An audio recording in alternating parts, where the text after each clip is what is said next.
और ये बहुत बड़ा नुकसान होगा। इसके नतीजे में ईरान ने भी वापस धमकी लगाई थी कि ईरान भी बड़ा शदीद नुकसान करेगा। कुछ जो डॉक्यूमेंटेड चीज़ें सामने आई हैं, मैं पहले आपके साथ शेयर कर देता हूँ, इससे पहले कि मैं आपको बताऊँ कि ईरान ने क्या कुछ करने का दावा किया था। ये क्लैश रिपोर्ट है, ये बताती है जनाब कि ईरान ने रिटेलिएशन में जिन टारगेट्स को शॉर्टलिस्ट किया था कि इनके ऊपर अटैक करेगा, इसमें सऊदी अरब में 2 टारगेट थे। एक डीसैलिनेशन प्लांट था जहाँ पे वो पानी को, समंदर के पानी को पीने के काबिल बनाते हैं, ये रासुल खैर में। उसके अलावा पावर स्टेशन था और एक वाटर प्लांट था अल शुएबा में। और इसके बाद यूएई के 2 टारगेट थे, उनको भी शॉर्टलिस्ट किया था। इनमें एक पीने का पानी का एक प्लांट था और एक न्यूक्लियर पावर प्लांट था बरका का। फिर कुवैत के अंदर 2 शॉर्टलिस्ट किए थे ईरान ने जिनके ऊपर वो अटैक कर सकता था, अलजोर और नॉर्थ अलजोर। ये एक पावर प्लांट है और दूसरा डीसैलिनेशन कॉम्प्लेक्स है जहाँ पे पीने का पानी तैयार किया जाता है। जॉर्डन, उर्दन में भी 2 ही इन्होंने, दोनों पावर प्लांट थे उर्दन के, जिन दोनों को निशाना बनाने का जो है वो मामला सामने आया था। फिर बहरीन के अंदर 2 टारगेट थे, कतर के अंदर 2 टारगेट थे इसी तरह से। तो ये ईरान के टारगेट थे जो ईरान करने जा रहा था। उसके बाद फिर ईरान ने एक और भी तंबीह की थी, एक वार्निंग जारी की थी कि अगर जजीरों के ऊपर हमला किया गया, ईरान के पास जजीरे भी है ना, अगर जज़ायर के ऊपर हमला किया गया तो तमाम आबी रस्तों में बारूदी सुरंगें भी बिछा देंगे। ईरान ने यह भी कहा था कि अगर जिस मुल्क से अटैक किया जाएगा जजीरों के ऊपर, उस मुल्क को उसकी कीमत चुकानी पड़ेगी। खासतौर पे यूएई के लिए ईरान ने एक वार्निंग जारी की थी, जो मैंने आपको पहले बताया था कि रासुल खैमा जो उनका पूरा शहर है उसको जो है वो अटैक कर सकते हैं। ये ईरानियों ने इसका इशारा दे दिया था, कह दिया था, बाकायदा अनाउंसमेंट हो गई थी। और अब उन्होंने ये कहा कि अगर अमेरिका ऐसा करता है और जजीरों के ऊपर हमला किया जाता है तो तमाम आबी रस्तों में बारूदी सुरंगें हम बिछा देंगे। फिर यहाँ से, यानी पानी के अंदर से बारूदी सुरंगें उठाना इतना आसान नहीं होता, ये बहुत मुश्किल काम है और इसमें कई महीने लग जाने थे। और पूरी दुनिया के अंदर तेल की ऐसी किल्लत पैदा होनी थी कि आलमी मंडी बिगाड़ पैदा हो जाना था एक बहुत बड़ा, और अभी भी पैदा हो चुका है। तेल की कीमतें लगातार बढ़ती चली जा रही हैं। अब ट्रंप ने जो स्टेटमेंट दिया, पहले आप वो स्टेटमेंट देखें, फिर मैं आपको बताता हूँ ट्रंप ने ये बयान दिया क्यों, ये यू टर्न ट्रंप को क्यों लेना पड़ा। डोनाल्ड ट्रंप ने कहा है कि मशरिक़ वस्ता के तनाज़े के मुकम्मल और जामे हल के हवाले से तामीरी बातचीत हुई है। उन्होंने कहा कि वो ईरान के बिजली घरों और तवानाई की तनसीबात पर, बल्कि ईरान में तमाम हमलों को 5 रोज़ के लिए मौखर कर रहे हैं। यानी एक तरह से डोनाल्ड ट्रंप ने 5 दिन की जंग बंदी का ऐलान किया है। अमरीकी सदर ने अपने सोशल मीडिया ट्रुथ सोशल पर जारी एक हालिया बयान में कहा है कि मुझे ये बताते हुए खुशी महसूस हो रही है कि अमेरिका और ईरान के दरमियान गुज़िश्ता 2 दिनों में मशरिक़ वस्ता में जारी कशीदगी के मुकम्मल और जामे हल के हवाले से नहायत मुस्बत, नतीजा खेज़ और तामीरी बातचीत हुई है। डोनाल्ड ट्रंप ने अपने बयान में कहा कि इस तफसीली और तामीरी बातचीत के अंदाज और लहजे की बुनियाद पर, जो इस हफ्ते भर जारी रहेंगी, मैंने महकमा जंग को हदायत दी है कि ईरान के बिजली घरों और तवानाई की तनसीबात पर तमाम फौजी हमलों को 5 दिन के लिए मौखर कर दिया जाए, जो जारी मुलाकातों और मुज़ाकरात की कामयाबी से मशरूत है। अच्छा, ये कहते हैं जी हमारी बातचीत शुरू होगी ईरान के साथ। अब जुम्मे वाले दिन का जो स्टेटमेंट है डोनाल्ड ट्रंप का, वो ये स्टेटमेंट था कि हम तो ईरान से बात कर ही नहीं सकते। उसकी वजह यह है कि ईरान की कोई ऐसी क़यादत मौजूद ही नहीं है, हमने तो सारे बंदे मार दिए, तो हम बात किससे करें। ये डोनाल्ड ट्रंप आज से 3 दिन पहले कह रहे थे। आज डोनाल्ड ट्रंप कह रहे हैं जी हमारी उनके साथ बातचीत हो रही है। किन के साथ बातचीत हो रही है कुछ नहीं बताया गया, जबकि ईरान ने इसके हवाले से कैटेगोरिकली कह दिया कि हमारी कोई बातचीत नहीं हुई। ईरान ने साफ कह दिया कि हमारी कोई किसी से बातचीत नहीं हुई। ये डोनाल्ड ट्रंप सिर्फ खौफजदा हो गए हैं जिन जवाबी हमलों का हमने तस्करा किया था, और इस वजह से डोनाल्ड ट्रंप को पीछे हटना पड़ा। देखिए, एक चीज़ तो मैं आपको क्लियर कर दूं कि हमले तो किए हैं, ऐसा नहीं है कि 48 घंटा पूरा होने पे हमला नहीं किया गया अमेरिका की जानिब से।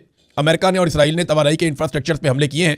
और डोनाल्ड ट्रंप ने जब ये धमकी दी थी कि उसके बाद ही फौरी तौर पे जब उन्होंने कहा डोनाल्ड ट्रंप ने कि हम ये हमले करने जा रहे हैं एनर्जी की तनसीबात पे, और फिर ईरान ने कहा कि हम वापस हमले करेंगे, तो इसके फ़ौरन बाद आलमी सतह पे तेल की कीमतों में भी इजाफा हो गया और स्टॉक मार्केट में भी बड़ी शदीद मंदी आई दुनिया में। अब इसका दबाव अमेरिका के ऊपर पड़ा, डोनाल्ड ट्रंप के ऊपर पड़ा, तो फिर डोनाल्ड ट्रंप को यू टर्न लेना पड़ा अटैक करने के बावजूद। ईरान ने अभी रिटेलिएशन करनी है, जितना अटैक इसराइल ने और अमेरिका ने ईरान के ऊपर किया, अभी ईरान ने अपना वादा पूरा करना है। लेकिन जो बड़ी तबाही फैलाने का एक अल्टीमेटम था वो डोनाल्ड ट्रंप ने वापस लिया। तो बड़ी वजूहत मैं आपको बताया, तो एक तो आलमी मंडी में तेल की कीमतें बहुत बढ़ गई थी, गैस की कीमतें बहुत बढ़ गई थी और स्टॉक मार्केट एकदम गिरना शुरू हो गई थी। फिर दूसरा ये है कि ईरान का एनर्जी इंफ्रास्ट्रक्चर तबाह करना इतना आसान काम नहीं है, ये बहुत कम्प्लेक्स है, बड़े अजीब तरीके से ये काम करता है और कई मुल्कों के साथ जुड़ा हुआ है, तो बड़ा तवील तरीन है ये।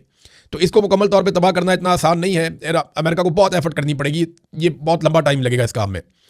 और तीसरा ये है कि ईरान ने जिन अहदाफ को निशाना बनाने का ऐलान किया वो मलबा भी अमेरिका पर गिर जाना था अगर वो ये करते हैं तो। चौथा ये है कि ईरान की साख अब ऐसी बन चुकी है कि जो ईरान कहता है वो कर देता है, लिहाजा इस वजह से ये डर था कि ईरान ने जो कहा है ये पीछे नहीं हटेगा। और पांचवीं वजह यह है कि अमेरिका को अब ये लगने लगा है कि अरब ममालिक इस लड़ाई के बिल्कुल किनारे पर आकर खड़े हो गए, किसी वक्त भी अरबों को इस लड़ाई का हिस्सा बनाया जा सकता है। तो अमेरिका ये चाहेगा कि अब जो भी करना है अरब उसमें बराबर के हिस्सेदार हों, और ऐसा लगता है कि अरब ममालिक इसमें शामिल हो जाएंगे। एक तो सऊदी अरब ने कहा कि जो उम्रा ज़ायरीन आए हुए हैं वो 18 तारीख तक निकल जाएं सऊदी अरब से, और सऊदी सरजमीन को वो छोड़ दें, वो यहाँ से चले जाएँ, उसमें तो भी टाइम लगेगा। लेकिन यहाँ पे एक खबर है मेरे पास, और ये अहम खबर है, बड़ी खबर है। Saudi Arabia opens King Fahd airbase to United States forces as Iran war shifts west. अब ये जो खबर दी गई है ना, ये खबर आती है रियाद से, और खबर ये बताती है कि सऊदी अरब ने ताइफ के अंदर जो किंग फहद एयरबेस है वो देने का फैसला किया अमेरिका को। याद रखिएगा, ताइफ बिल्कुल करीब है मक्का मुकरमा से, तो यहाँ पे हरमैन शरीफैन बहुत करीब आ जाते हैं, और इन जगहों पे बहुत सारे मुकद्दस मकामात हैं। यानी ताइफ के रास्ते में, ताइफ में आसपास बहुत सारे मज़ारात हैं, बहुत सारे मुकद्दस मकामात हैं इन इलाकों में।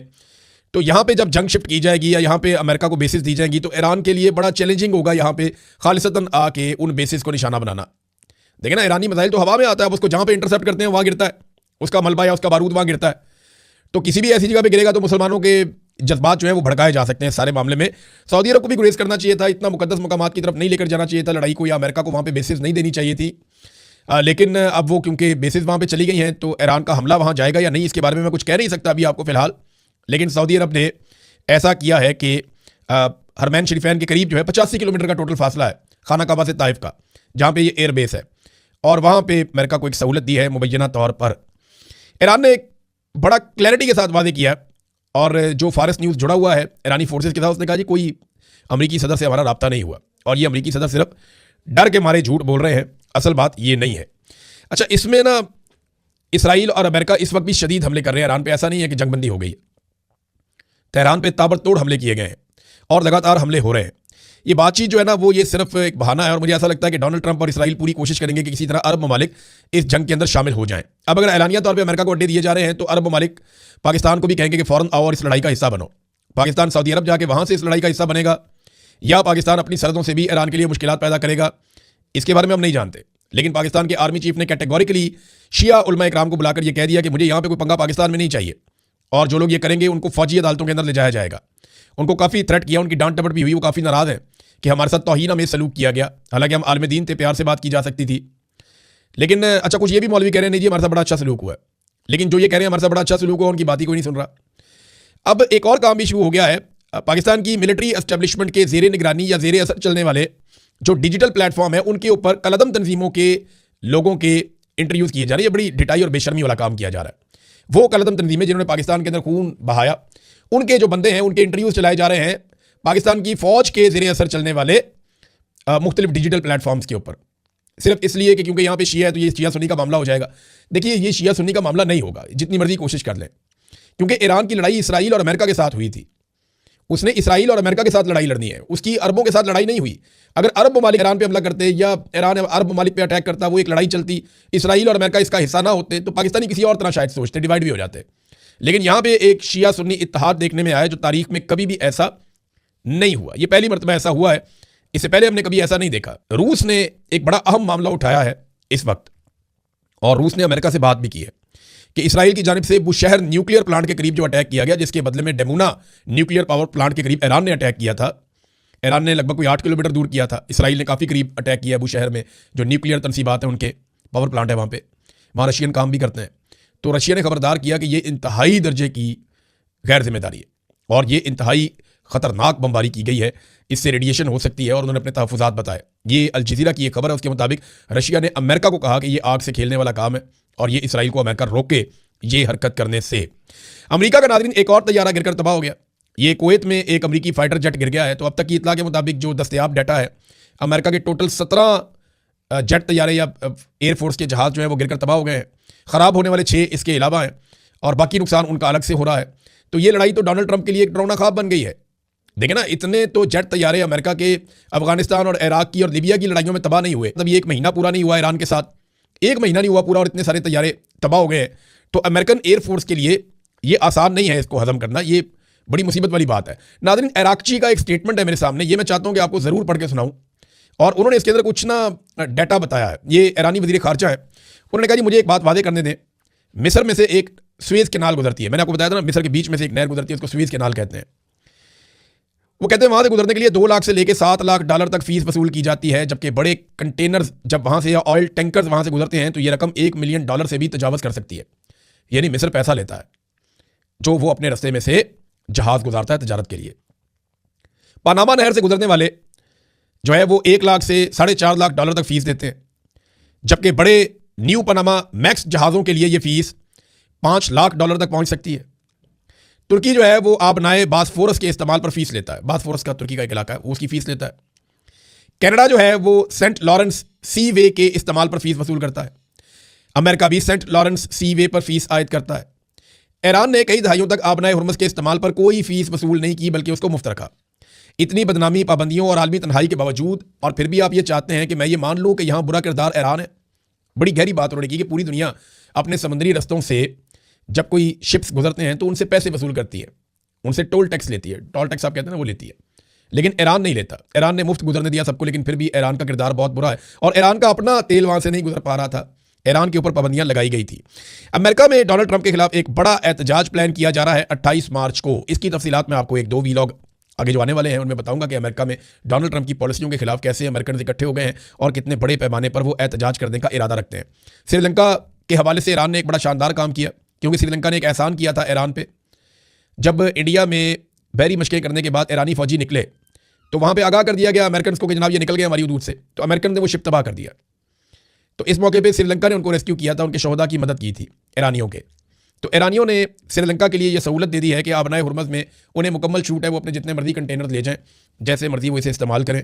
तो ये उन्हें जो है ना इनाम दिया है ईरान ने, और ये अच्छी बात है क्योंकि उन्होंने बड़ी मदद की है उन लोगों की जो बहुत मुश्किल में थे। अब नाज़रीन, आखिर में मैं सुहेल अफरीदी साहब गए वहाँ पे क्वेटा में, वहाँ उन्होंने एक जलसा किया मशीन में। और सुहेल अफरीदी का जलसा तो लंबा चौड़ा है, बहुत सारी बातें उन्होंने की हैं, लेकिन असल बात वही है जो मैं आपको बार बार बता रहा हूँ कि ये अवामी तहरीक नहीं है, ये स्ट्रीट मूवमेंट नहीं है, ये जलसा जुलसा है। ये तो आप खेलते रहें। इमरान खान मकबूल आदमी, जहाँ पे आप जाएंगे लोग निकल ही आएंगे। लेकिन ये कि बलूचिस्तान को छेड़ना ज़रूरी था, पेंडिंग था। सुहेल अफरीदी को बार बार उनकी पार्टी के लोग कह रहे थे कि आप पंजाब गए, सिंध गए, बलूचिस्तान आए। तो सुहेल अफरीदी बलूचिस्तान भी चला गया। अब वहाँ पे बलूचिस्तान की जो पाकिस्तान तहरीक इंसाफ है उन पर बड़ा शदीद क्रैकडाउन हुआ, बड़ी मुसीबतें उनके ऊपर आई, लेकिन फिर भी उन्होंने जलसा कर लिया। अब जो काबिल जिक्र बात है जो सुहेल अफरीदी ने वहाँ पे कही, वो मैं एक बात आपको पढ़ के सुना देता हूँ। अदरवाइज इससे इमरान खान की रिहाई नहीं होनी जलसों से। वो जब तक ये वो रिहाई फोर्स बनाने वाला अपना पूरा एक एलिमेंट है उसको मुकम्मल नहीं करेंगे, जब तक कि हकीकी स्ट्रीट मूवमेंट नहीं चलाएंगे, गली मोहल्लों तक नौजवानों को इकट्ठा नहीं करेंगे, जब तक कि लाखों नौजवान इनके साथ नहीं चलेंगे और पूरा पाकिस्तान नहीं निकलेगा, इमरान खान ऐसे बाहर नहीं आएगा।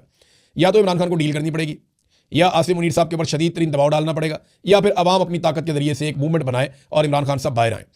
अच्छा जी, अब सुहेल अफरीदी साहब ने जो सबसे अहम बात की वो ये कि अगर हम अफगानिस्तान की बात करते हैं, अफगानिस्तान की पॉलिसी पर जो ये बंद कमरों में पॉलिसी बनाते हैं, हम उस पर तनकीद करते हैं तो ये हमें कहते हैं अफगानिस्तान चले जाओ। जब हम इनके बंद कमरों की पॉलिसी पर तनकीद करते हैं कि ईरान के मामले में कौम को और पार्लिमान को एतमाद में लो, तो ये कहते हैं ईरान चले जाओ, ये पाकिस्तान तुम्हारे बाप का है, ये पाकिस्तान मेरा है, मैं हूं इस पाकिस्तान का मालिक, मैं हूं पाकिस्तान का आम शहरी, और पाकिस्तान का आम शहरी ही रियासत है, रियासत है, रियासत है। सुहेल अफरीदी साहब ने ये पशीन के अंदर खिताब किया है। भारत बाकी चीज़ें आपके साथ शेयर करते हैं। अब तक के लिए इतने, अपना ख्याल रखिएगा, अपने चैनल का भी। अल्लाह हाफ़िज़।